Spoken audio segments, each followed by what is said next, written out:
Have you ever had a desire to go out into the woods and just wander around, not going anywhere particular and just allowing your steps to take you wherever they go? Or maybe you've ever jumped into a car with no destination and just hit the road, not knowing where you're going to go. And maybe it was something as simple as just taking a long shower and allowing your mind to run with the water. There's something about wandering that's good for our hearts, good for our minds, good for our souls.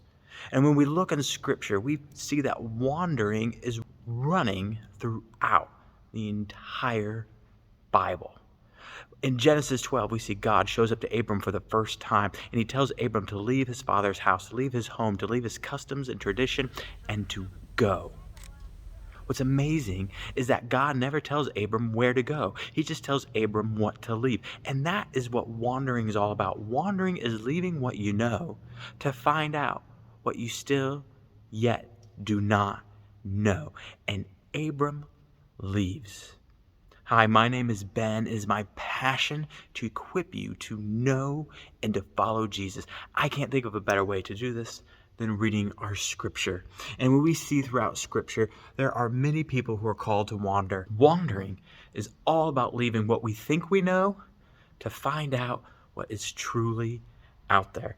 In fact, scientists are finding out that wandering is good for us. We're made to wander. 45% of your waking moment, your mind is wandering. It's probably wandered through this video once or twice. And they found out that this wandering helps reduce stress, helps increase creativity, helps with relationships, helps us get through our day. It's so good that scientists are trying to help people wander more. And get this, they're creating steps and lists and processes on how to be a better wanderer. But do you get the irony of that? The more lists, the more check boxes, the more requirements, the more planned out a wandering trip is, the less you're likely to wander. Because if you have a list, if you have a how-to, you're not leaving what you know. You're staying exactly where you know. To wander means no steps at all. You have to learn to wander without steps. You have to learn to leave what you know, to discover what you yet do not know.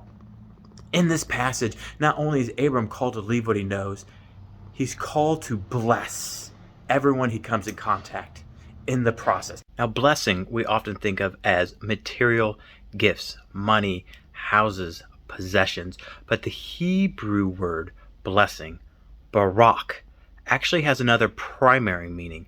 It means good relationship. When God blesses Abram, God is saying we are in good relationship. And when Abram blesses God, Abram is confirming the good relationship. When we bless others, we are saying we are in good relationship. So Abram, get this, is sent to an other place, to other people, to other languages, to other faiths, to other ethnicities and customs. And as he goes to these places, he is to bless them. He is to establish good relationships with him.